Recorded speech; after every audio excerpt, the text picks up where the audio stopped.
artist na nagse-celebrate na kanilang mga birthday sa isang bonggang parties, honey. Marami yan, di ba? Yes. Pero itong si Rian Ramos, mas piniling tumulong sa mga nasalanta ng Ondoy sa Marikina last year. Yes. So, tawagin na po natin, mga kapuso, Miss Rian Ramos! Welcome! Good morning, Miss Rian Ramos! Hi, Rian! Hello! Dito ba ako? Yes, please sit down. Morning! Good morning and welcome back to our show. So nice to be back. Oo. And this time, pag-usapan May naman drinks natin. na. Oo nga. Pag-usapan naman natin kasi usually, diba, yung tayong mga artista, pag mga birthday natin, ganyan, nagse-celebrate tayo ng bonggang-bongga, may party and all that Kapag stuff. showbiz ang birthday, di ba? So bakit mo naisipan na last year ba to? Was it last year? Last year. Bakit mo naisipan na instead of having a party, tumulong dun sa mga nasalanta ng Ondoy sa Marikina? Actually, tradition ko talaga na every birthday, meron akong party, pero children's party siya sa child house.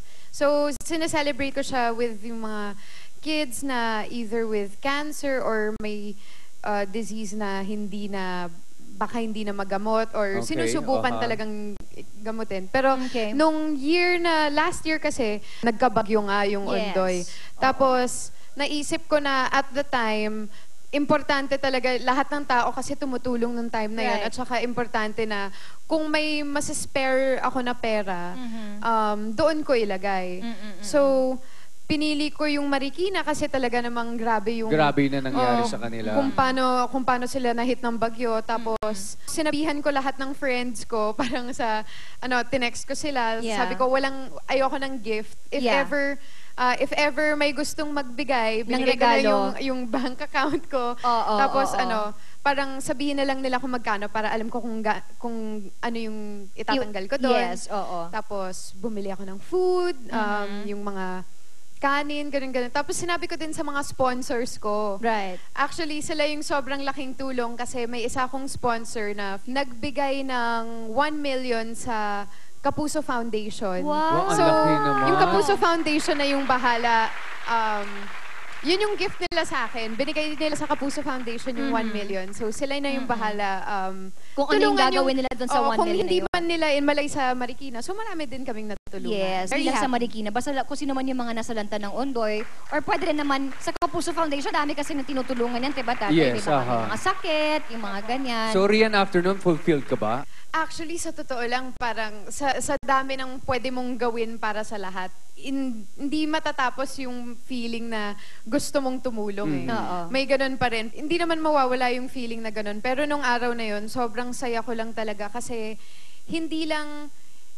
Parang, syempre, sa likod ng isip ko, parang alam ko naman na, oo, nakatulong ako. I'm sure na-appreciate nila doon. Pero talagang in-express pa nila eh. Right. At saka, baba ako pa lang nandun na nga ako para sa kanila. Sila yung hilan kung bakit nandun ako nung araw na yun. Pero kantahan pa nila ako ng happy birthday. Oh, how so sweet. parang naging on the spot. Talaga. Parang wala. So parang ginawa pa rin nilang about me yung araw na yun. Pero gusto ko sana gawing about them. Meron ka ba bang nakakausap na isa sa kanila man lang up to now? Meron ka ba bang contact sa kanila? Kasi naka-isang taon na si Ondoy eh.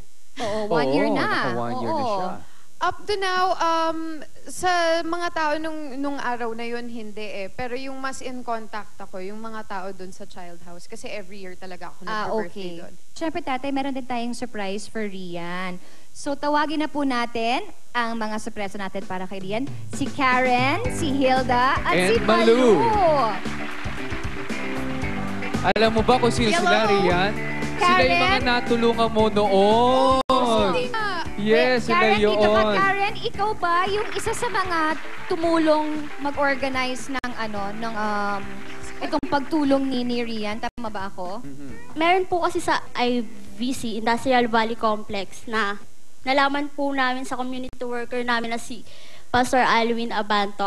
Nagulat po kami nung dumating si Miss Rian. Siya po kasi mismo yung nagbibigay ng regalo sa mga family din po ng tinutulungan. I'm sure si Rian kasi tatay, sa sobrang dami niyang natulungan doon, ang dami na nabigyan ng mga goods, hindi na syempre matatandaan yung isa.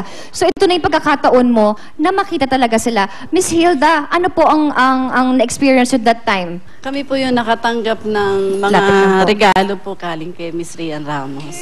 Malaking tulong po yung naibigay po niya sa amin. Okay, Miss Hilda, ngayon na nandito na ngayon sa harapan mo si Ria, ano ba ang nais mong sabihin sa kanya?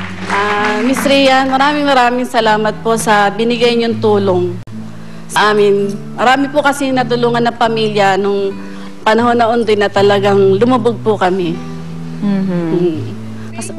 So, thank you. Galing. Ngayon lang ito nangyari. Ayun na nga, sinabi mo na nga. Eto na, may Si kwento Malu pa ako naman. dito. Eto naman si Ate Malu, kung iyong tatanungin, that time na tinulungan mo sila, she was pregnant. At ngayon, eto na yung baby. Eto na yung baby ngayon, nanganak na siya. Tama ba ako, Ate Malu?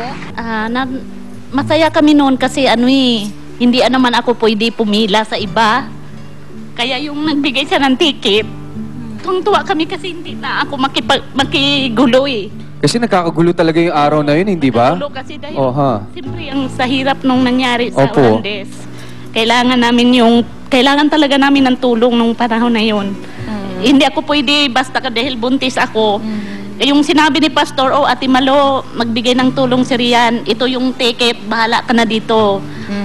Umikot ako kahit buntis ako para lang mabigyan yung iba. Opo. Para lahat, kahit papano, matutulungan. Salamat. Happy birthday. At mukha namang very healthy baby. Wow! Ayan, so so tatay, Rian, diba? yan ang Yan ang mga, ilan lang yan sa mga natulungan mo na hindi nila nalilimutan, Rian. Oo, kahit 1 year nang nakalipas, Oo, talagang hindi talaga nila mariribo yan. makakalimutan. At yan makukwento pa ni Nanay Malu sa kanyang baby, hindi Yes. ba? Naku, Well, siya, Rian, Nani. what can you say about them?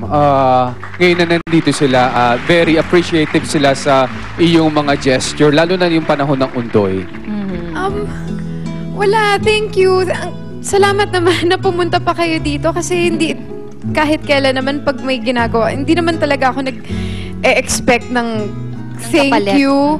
O, wala, yung masaya lang din ako sa ginagawa ko. Hindi naman ako nag-expect ng thank you. Pero, dun mo nare-realize na sa likod ng lahat doon, may mga iba pang kwento Yes, na correct. ngayon ko lang din nalalaman na, ayun nga, nakita ko may baby na. May buntis pala. Yes. oo. Diba? Oo. So, wala lang. Parang ako tuloy yung nag-feel, parang feeling ako yung tinulungan nyo. Kasi wala lang. Parang, thank you. Ewan ko kung ano sasabihin. Thank you so much, Karen, kay Ate Hilda at kay Ate Malu. Thank you for coming here. At ito na, binisita nun, sinurprise si Rian. And Rian, thank you and continue doing your charity work. At syempre, meron kaming caricature for you, a simple remembrance again from our show. Ayan. So Yay, sana thank tuloy-tuloy you. lang ang iyong Salamat. paggawa ng iyong mga charity works. Thank you again, Rian, and thank you again sa you. inyong tatlo. Alright, mamaya, si Miss Tony Rose naman at ang kanyang mga pagtulong sa mga homeless animals naman ang pag-uusapan natin. At eto pa ha, yun ang mga dapat nilang abangan, tatay. Yung Yes, mga pagtulong oo. ni Miss Tony. Yan ang dapat yung tutukan sa pababalik ng Love ni Mister? Love ni Busy! Sina Baldo